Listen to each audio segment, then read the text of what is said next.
비트코인이 24가지 리스크를 제거한 최고의 주식이라고 생각해서 마이클 세일러가 지금도 열심히 부지런히 비트코인을 사고 있는 이유입니다.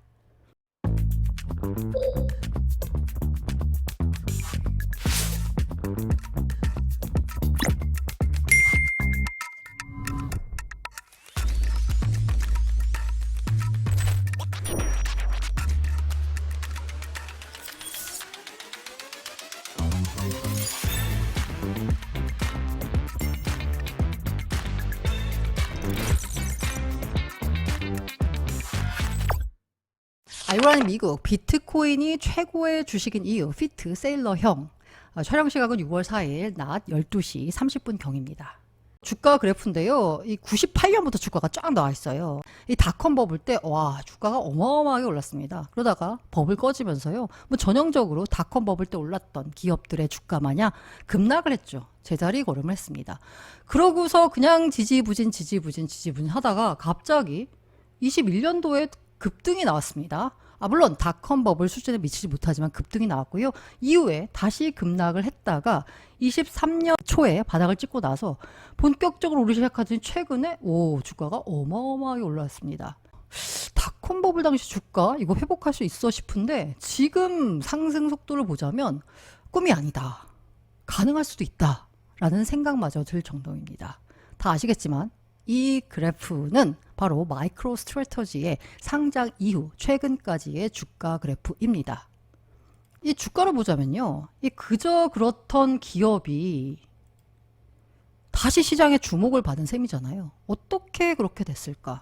다 아시겠지만 마이클 세일러가 2020년부터 인플레이션 해지와 가치 저장의 수단으로 비트코인 매입을 시작했습니다. 이때 비트코인을 사면서 마이클 세일러가 썼던 글에요. 정확하게 생각은 안 나지만 이런 구절이 있었습니다. 멜팅 아이스 큐브, 그러니까 자기가 얼음 조각 위에 이렇게 올라와 있는데 거기에서 얼음이 녹고 있는 거예요. 그렇게 회사에 쌓인 자산이 녹아가고 있다는 겁니다. 코로나 이후로 미국 정부가 돈을 풀면서 화폐 가치가 떨어졌죠. 그래서 화폐, 달러를 들고 있는 것만으로는 자산 가치 보존이 안 되는 거예요. 나의 자산 가치를 어떻게 지킬 수 있을까를 고민하던 마이클 세일러가 찾은 게 바로 비트코인입니다. 그러면서 바로 이거다. 그때부터 돈이 생기는 족족, 심지어는 전환사채, 빚을 내서 비트코인을 사기 시작했습니다. 대표가 그렇게 결정한 덕인지 비트코인을 엄청 사모았죠. 21만 개 넘게 지금까지 사모았습니다. 22년에 비트코인 가격이 급락했을 때 FTX 사태를 맞으면서 절정으로 해서 뭐 $10,000대로 다시 떨어졌죠. 하면서 저 회사 말아먹었다. CEO가 비트코인 사더니 말아먹었다라고 했는데 결과적으로는 그 기간을 꿋꿋이 견디고 나서 지금은 회사 덩치가 커지다 보니까 글로벌 주가 지수에도 편입이 됐습니다. MSCI 지수에 편입이 됐고요. 이 만약에 새로운 회계 기준이 발효되면, 이 새로운 회계 기준은 뭐냐면요. 산 그 디지털 자산 비트코인의 가치가 손실이 나면 매수 가격보다 떨어지면 손실은 반영을 해요. 수익이 나면 그 수익은 평가 이익은 반영하지 않아요. 그런데 새로운 회계 기준이 발효가 되면 내년부터 발효가 되는데 이제 평가 이익도 재무제표에 기록을 하게 됩니다. 그렇게 되면 마이크로 스트래터지가 갖고 있는 자산이 갑자기 늘어나게 되는 거죠. 이렇게 되면 S&P 500 편입도 가능하다라는 분석이 나오고 있습니다. 아까 제가 이게 글로벌 주가지수에 편입이 됐다라는 거겠죠. 지금 이 펀드 시장 자체는 그냥 인덱스 펀드가 지배하는 시장입니다. ETF 위주 시장이에요. 그렇기 때문에 어떤 지수에 편입이 되면 그 지수를 추정하는 ETF 인덱스 펀드들이 해당 종목을 살 수밖에 없습니다. 그렇게 되기 때문에 블랙락 같은 경우에도 아까 지수 편입됐다라고 했잖아요. 그러니까 그 해당 지수를 따라가는 추종하는 펀드가 블랙락이 운영하는 펀드가 마이크로 스트래터지 주식을 산 겁니다. 이렇게 되면 인덱스 펀드 위주 시장에서는 MSTR 주가가 오르면 지수에서 차지하는 비중이 높아지고 혹은 새로운 지수에 편입이 되고 편입이 되니까 그 지수를 추종하는 인덱스 펀드들이 또 그 주식을 사고 그럼 이 주식을 사니까 주가가 오르고 그럼 지수에서 차지하는 비중이 커지니까 펀드는 또 사야 되고 이러면서 선순환 상승이 기대되는 국면으로 접어든 겁니다. 여기에 소로스 펀드도 마이크로 스트래터지에 투자했다라는 소식이 1분기 13F가 보고되면서 드러났는데요. 약 1.35억 달러의 마이크로 스트래터지 주식을 보유하고 있다라고 합니다. 규모를 보자면요. 그렇게 뭐 많진 않아요. 하지만 사실 헤지펀드의 대부 그리고 투자의 대가라고 하는 소로스 펀드가 MSTR 주식을 샀다? 이 소로스 펀드 같은 경우는 참고로 인덱스 펀드가 아니기 때문에 본인들의 의지를 갖고 사는 거거든요. 그런데 마이크로 스트래터지에 투자했다? 뭔가 마이크로 스트래터지한 어떤 특별한 비전을 보고 있다라고 봐야 되겠죠. 어쨌든 우리 마이클 세일러 창업자께서는 비트코인을 열심히 사서 회사 주가도 오르고 본인이 사들였던 비트코인 가격도 오르는 덕분에 순자산이 44억 달러, 크립토만 놓고 봤을 때 크립토 업계에서 부자 4위에 올랐습니다. 마이클 세일러는 왜 비트코인을 샀을까 궁금하잖아요. 이에 대해서 이게 세일러가 23년 2월 15일에 한 얘기가 있는데요. 타임 밸류 오브 비트코인이라는 비트코인 레이어 창업자가 정리를 했거든요. 그 정리한 거를 제가 갖고 와봤습니다. 주식 투자의 24가지 리스크가 뭐가 있을까? 물론 23년 2월 15일에 한 거니까 좀 옛날 얘기긴 하죠. 하지만 여전히 유효하기 때문에 제가 가지고 와봤습니다. 마이클 세일러가 무슨 얘기를 했냐? 주식을 보유한다는 건 회사의 지분을 보유하는 거다. 본질적으로 기업을 재산으로 소유하는 거다. 장기간에 걸쳐 가치 저장 수단으로 소유하는 것이 목표라면 당연히 비트코인도 경쟁력이 있다. 비트코인에 투자할지 주식에 투자할지 고민하는 투자자라면 그 차이를 고려해 봐야 한다라고 했는데 주식 투자할 때는 24가지 리스크가 있다는 겁니다. 마이클 세일러가 보기에 본인은 98년부터 상장사의 CEO로 일해왔습니다. 그러면서 주식 투자와 관련된 24가지 리스크를 본인이 파악했다라는 거죠. 그 24가지 리스크 중에 첫 번째가 바로 거버넌스 리스크입니다. 그래서 거버넌스 얘기 너무 많이 하잖아요. 이 거버넌스가 제대로 갖춰지지 않게 되면 모든 게 무너지게 되는 거죠. 거버넌스 리스크는 일반적으로 기업의 근본적인 문제, 즉 사람이 약한 골이라는 점을 보여줍니다. 기업이라고 하는 무생물이지만 어쨌든 기업은 인간에게 의존하고 있고 인간의 경영에 따라 인간이 어떻게 운영하느냐에 따라 달라지죠. 그러면서 가장 위대한 기업과 가장 성공적인 주식의 대부분은 인간의 행동을 최소화하면서 비즈니스 전략을 실행하는 기업입니다. 인간이 어떻게 하느냐에 따라서 기업이 운명이 달라지기 때문에 인간의 행동을 최소화하는 게 중요해요. 시스템적으로 움직이게 만든 기업을 만들어야지. 그래야지 오래 갈 수 있는 기업을 만든다라는 겁니다. 두 번째가 운영 리스크입니다. 모든 비즈니스는 무언가를 해야 합니다. 무언가를 한다는 사실 자체가 운영입니다. 제대로 운영하지 못하면 주주들이 피해를 입게 됩니다. 환경이 뭐냐면 운영이 더 어려워집니다. 항상 운영을 잘해야 된다라는 겁니다. 세 번째가 전략적 리스크. 전략을 잘 세워야 된다라는 거죠. 마이크로 스트래터지는 소프트웨어예요.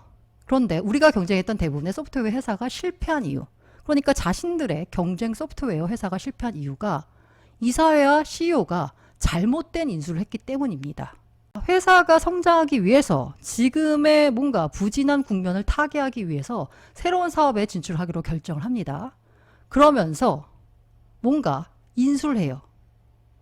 중견 소프트웨어 기업의 99%는 희석식 인수로 인해 실패합니다. 무슨 얘기냐? 잘못된 기업을 산다는 거예요. 기업 가치를 높이는 인수를 하는 게 아니라 잘못된 인수를 해서 오히려 기업 가치가 희석된다는 거죠.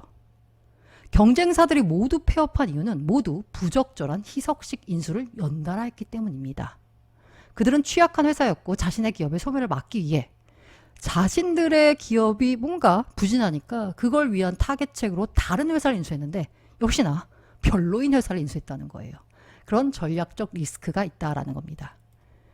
네 번째가 재정적 리스크입니다. 뭐 재정적 리스크야 당연히 모든 기업이 당면하는 문제겠죠. 재밌는 얘기가 있는데요. 기업에는 은행에 예치해야 되는 많은 자금이 이동하고 있는데 마이크로 스트래터지가 브라질 한 은행에 돈을 예치하고 있었습니다. 그 은행의 CEO가 횡령을 저질러서 돈을 잃었는데 아르헨티나 은행에도 돈이 있었습니다. 아르헨티나 정부가 모든 자산을 동결하고 가치를 떨어뜨려서 돈을 잃었습니다. 자, 거래 상대방에게 돈을 맡겼는데 상대방이 돈을 훔쳐간다면 큰일입니다. 자, 거래 상대방이 따른 재정적 리스크가 발생한다는 거예요. 잘못된 금융거래 상대방을 신뢰하면 파산할 수 있습니다. 잘못된 은행 파트너를 고르거나 잘못된 곳을 고르면 어떻게 되나요? 회사가 망합니다. 다섯 번째가 경쟁 리스크입니다. 경쟁은 피할 수가 없습니다.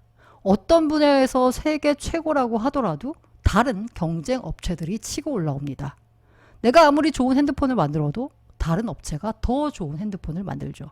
노키아 사례를 들었습니다. 노키아가 최고의 휴대폰 회사였지만 지금은 전멸했지요. 내가 레스토랑 운영하는데 맛있는 음식을 제공할 수 있지만 내 옆집에 더 맛있는 레스토랑이 개업을 할 수 있습니다. 장기적으로는 어떤 산업에서건 어떤 기업이건 경쟁 리스크를 피할 수 없습니다. 여섯 번째가 기술 리스크입니다. 기술 계속 발전하죠. 저는 세계 최고의 마차 제조 업체인데 헨리포드가 자동차를 내놓으면서 내가 아무리 세계 최고면 뭐해?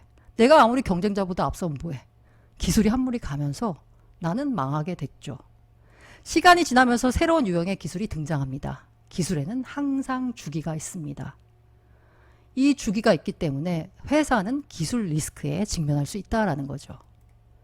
일곱 번째가 정치적 리스크입니다. 이게 정치적 위험이 문제는 뭐냐면 이게 어디에서 발생할 수 있는지 알 수가 없어요. 정치적 위험은 기업이 법적 지위가 있기 때문에 곧 CEO가 있기 때문에 발생을 합니다. 온라인 포커 사이트를 운영하며 모나카에 본사를 두고 있다고 가정해 보겠습니다.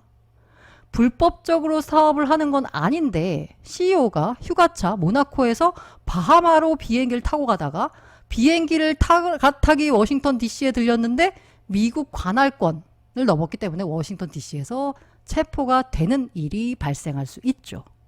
정치적 리스크가 있습니다. 시설 리스크가 있습니다. 기업에는 지역적 연결고리가 있는데요. 전 세계 어느 곳에 공장, 레스토랑, 선박이 있다면 그에 대한 위험이 존재합니다. 대표적으로 중국의 비트코인 채굴자에 대한 단속으로 인해서 업계에서 시설 리스크가 발생했죠. 그 시설 리스크, 물론 비트코인 업계는 무난히 넘었습니다. 비행기에 채굴 장비를 싣고 미국으로 다른 전기료가 싼 지역으로 대거 이동을 했고요. 잠시 해시레이트가 낮아지긴 했지만 곧바로 회복을 하게 됐고 채굴 지역 분포가 오히려 다변화되는 계기가 됐었죠. 어쨌든 시설 리스크가 있는 겁니다. 아홉 번째가 규제 리스크죠. 모든 것이 규제의 대상입니다. 그러면서 문제는 수백만 페이지에 달하는 규정이 있다는 겁니다. 모든 도시, 국가 및 거주에 따라 모든 사용사에 대해 항상 변경되고 있습니다. 규제가 언제나 작용하고 있고요. 기업이 모든 규정을 준수하기 어렵고 규정을 준수하고 있는지도 알기가 어렵다라는 겁니다. 직원 리스크가 있습니다. 기업, 주식에 투자할 때는 기업이죠. 기업인데 직원에게도 당연히 약점이 있죠. 게다가 직원이 많을수록 위험이 커져요. 그 직원 개개인이 법적 책임, 민사 책임, 형사 책임을 져야 하는데 그 직원들이 언제 어떤 일을 저질지 알 수가 없는 거죠. 11번째가 공급업체 리스크입니다. 공급업체가 뭔가 그 공급을 제때제때 해줘야 되는데 안 할 수도 있는 거죠. 여기서 공급업체 리스크에서 마이클 세일러가 된 거는 전기와 통신입니다. 예를 들어서 월스트리트 중개인인 경우 전화회사가 전화기를 꺼버리면 어떻게 되나요? 그리고 전력회사가 전력을 차단하면 어떻게 되나요? 전기와 통신은 다른 모든 것보다 훨씬 우선시되면서 공급업체 리스크가 있다라고 설명을 했습니다. 13번째가 평판 리스크. 훌륭한 CEO가 있지만 대학에서 마리화나를 찬성한 논문을 쓴 것으로 밝혀졌습니다. 그리고 오늘날 CEO는 주지사가 마리화나를 좋아하지 않는 주에서 공장을 운영하고 있습니다. 그래서 CEO가 표적이 됐고요. 어떤 활동을 통해 CEO든 주요 회사의 임원이든 과거에 뭔 활동을 했는데 그게 회사의 평판을 망칠 수가 있는 리스크가 있는 거죠. 전쟁 리스크 있죠. 이건 너무 당연하게도 전쟁에 휘말리거나 전쟁 지역에서 제조업을 하거나 전쟁지인 국가의 제품을 판매하거나 리스크가 발생할 수 있습니다. 전쟁은 동정심 없이 비즈니스를 파괴할 수 있습니다. 15번째가 통화 리스크예요. 통화는 기업의 생명성입니다. 이게 지난 100년 동안 가장 성공적인 통화가 바로 미국 달러죠. 그런데 그 달러만 봐도 92년 동안 미국 달러는 마이애미 비치 부동산 대비 99.7% 폭락했는데 연간 7%에 해당하는 수치입니다. 그러니까 20세기 가장 강력한 통화라고 하는 달러도 100년 동안 99.9%, 연간 7% 가치가 하락한다는 거죠. 만약에 통화가 연간 7%씩 하락하는데 핵심 사업을 연간 7%씩 성장시킬 수 없다면 그 회사는 후퇴하는 거겠죠. 통화 리스크가 발생하기 때문에 이 7% 성장을 위해서 어떻게 하나요? 다른 기업을 사거나 아니면 돈을 빌려서 주식을 되사서 레버리지 하거나 하면서 그러면서 부채는 점점 커지죠. 기업이 직면하는 리스크입니다. 세금 리스크. 100년이 지나도 세금은 계속 바뀔 겁니다. 세금을 계속 내야 한다라는 의미죠. 날씨 리스크. 날씨는 비즈니스의 큰 동인이며 이를 통제할 수 있는 방법은 없다라는 겁니다. 이건 그야말로 리스크예요. 어떻게 사람이 할 수 있는 방법이 없는 거예요. 18번째가 관세 리스크. 아까 세금과 비슷한데요. 이 관세는 국가와 국가 단위에서 발생하는 리스크입니다. 지금의 기업이 사실 한 국가 안에서만 운영이 되지 않잖아요. 때문에 관세 리스크에 기업은 직면할 수밖에 없습니다. 중국의 많은 기업이 관세로 인해 전멸했습니다. 관세는 항상 리스크입니다. 어떻게 관세가 발생할지 알 수가 없어요. 19번째가 법적 리스크. 모든 기업은 법적 위험을 감수합니다. 규정을 준수하지 않는 제품을 생산할 수 있고 공장 직원들이 규정을 준수하지 않는 일을 할 수도 있고요. 직원의 행동으로 인해 책임을 져야 할 수도 있고요. 여러 가지 법적 리스크에 직면할 수 있습니다. 20번째가 불법 행위 리스크인데요. 불법 행위 위험이란 누군가가 마음에 들지 않는 일을 했을 때 소송을 제기하는 것을 말합니다. 자동차를 제조했는데 흠이 추돌 후 폭발해서 소송을 제기하는 경우입니다. 누군가가 마음에 안 들어 라고 해가지고 이 기업을 고소하는 거예요. 그래서 10K 기업 보고서가 있는데 이게 굉장히 두꺼워요. 그 이유가 뭐냐? 잠재적 위험에 대한 내용이 많은 이유는 변호사들이 5년에서 10년 후에 누군가가 회사를 고소할 것으로 예상하기 때문에 가능한 모든 위험 요소와 주주가 손해를 볼 수 있는 모든 방법을 공개하려고 하기 때문에 10K에는 엄청나게 짜잘하게 적어놓은 거예요. 왜? 향후 소송에 대비하기 위해서. 21번째가 특허 리스크인데요. 특허는 내가 무언가를 발명해서 다른 사람이 사용하지 못하게 할 수 있다는 생각일 뿐입니다. 이러면서 재밌습니다. 트롤, 즉 기생하는 변호사들이 위험합니다. 아무것도 생산하지 않으면서 아무것도 생산하지 않는 이유는 그들이 무언가를 생산하면 역소송을 당할 수 있기 때문입니다. 그러니까 내가 뭔가를 만들었는데 이게 특허 위험에 걸릴 수 있다는 거예요. 왜? 기생하는 변호사들 때문에. 건강 리스크. 이건 너무 당연한데요. 회사는 사람이 운영하는 건데 CEO도 사람이죠. CEO도 나이가 듭니다. CEO가 45세면 문제가 될까요? 55세, 65세, 75세, 85세 어떨까요? 나이가 들면 어떻게 됩니까? 회사 운영에 문제가 생기는 거겠죠. 23번째가 라이프 사이클 리스크. 이것도 뭐 아까 말씀드린 건강 리스크와 비슷한데 이게 그 라이프 사이클, 자기가 어떤 라이프 사이클의 위치에 있냐에 따라서 회사를 바라보는 시각이 달라진다는 겁니다.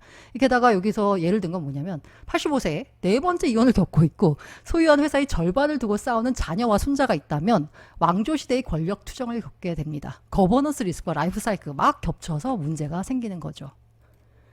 24번째가 희석 리스크인데요. 앞서 말씀드린 대로 이렇게 해서 기업 가치를 방어하기 위해서 주식을 더 발행하는 겁니다.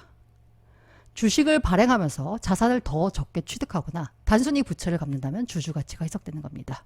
더 가치 있는 자산을 인수를 해야 되는데 주식을 발행해서 인수한 자산이 가치가 없어. 그럼 어떻게 돼요? 주주 가치가 희석되는 희석 리스크가 발생을 하게 되는 거죠.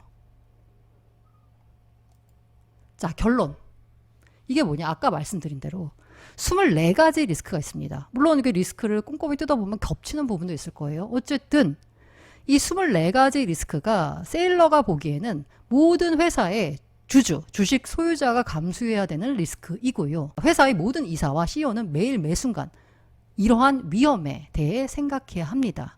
그리고 주식 보유자라면, 주주라면, 투자자라면 이러한 위험에 대해서 끊임없이 생각하고 걱정해야 됩니다. 내가 투자한 회사가 24가지 리스크에 어떻게 직면할까?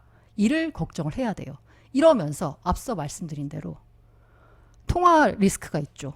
7%씩 통화 가치가 날아가요. 그러면 7%씩 성장해야 돼요. 모든 리스크를 관리하고 운전 자본을 연간 7% 이상씩 늘려가야지 이런 회사를 찾아서 투자를 해야 되는 겁니다. 이런 기업의 주주가 돼야 되는 거예요. 그러면 어떻게 돼요? 주식을 사서 금고에 넣어두고 20년 동안 잠자고 있을 수 없습니다. 계속 살펴봐야 되는 거예요. 기업 주주가 돼서 회사를 소유하면 비트코인보다 더 나은 수익을 얻을 수 있다라고 생각합니다. 세일러가 보기에 비트코인은 완벽한 돈, 완벽한 화폐거든요. 근데 주식을 사는 게 완벽한 돈, 완벽한 화폐, 비트코인을 능가할 수 있을 거라고 생각을 하는데 이 비트코인을 능가하는 유일한 방법은 24가지 리스크를 관리하고 통화가치 하락률을 뛰어넘는 거, 모든 리스크를 관리하고 운전자본을 연간 7% 이상씩 늘려야 되는, 이게 바로 완벽한 돈, 비트코인을 능가하는 방법인 거죠. 세일러는 왜 비트코인에 투자했냐? 생텍스 베르의 명언을 얘기했는데요. 디자이너는 더 이상 더할 것이 없을 때가 아니라 뺄 것이 없을 때 자신이 완벽에 도달했음을 안다라는 거예요. 완벽한 디자인은 더 이상 뺄 것이 없는 디자인이라고도 하잖아요. 마이클 세일러가 보기에 주식 투자를 할 때는 이런저런 리스크, 24가지가 리스크가 있어요. 그럼 그 24가지 리스크를 다 제거를 합니다. 다 제거를 하고 나면 뭐가 남을까를 봤을 때 마이클 세일러가 보기에는 비트코인은 제가 24가지 리스크를 제거한 회사입니다. 그래서 마이클 세일러는 비트코인을 사기 시작했고 지금 현재는 21만 4,400개의 비트코인을 보유한 단일 주체로서는 가장 최고의 비트코인 부자가 됐습니다. ETF가 들고 있는 비트코인 더 많긴 하지만 그 ETF는 각자 ETF에 투자한 고객들의 돈이잖아요. 그게 아니라 단일 주체로는 그 어떤 국가보다도 더 많은 비트코인을 소유한 회사가 됐고요. 그 결과 그렇게 비트코인을 사기 시작한 후에 이 마이크로 스트래터지라는 회사는 시장에서 다시 평가를 받기 시작했습니다. 자, 이게 바로 비트코인이 24가지 리스크를 제거한 최고의 주식이라고 생각해서 마이클 세일러가 지금도 열심히 부지런히 비트코인을 사고 있는 이유입니다.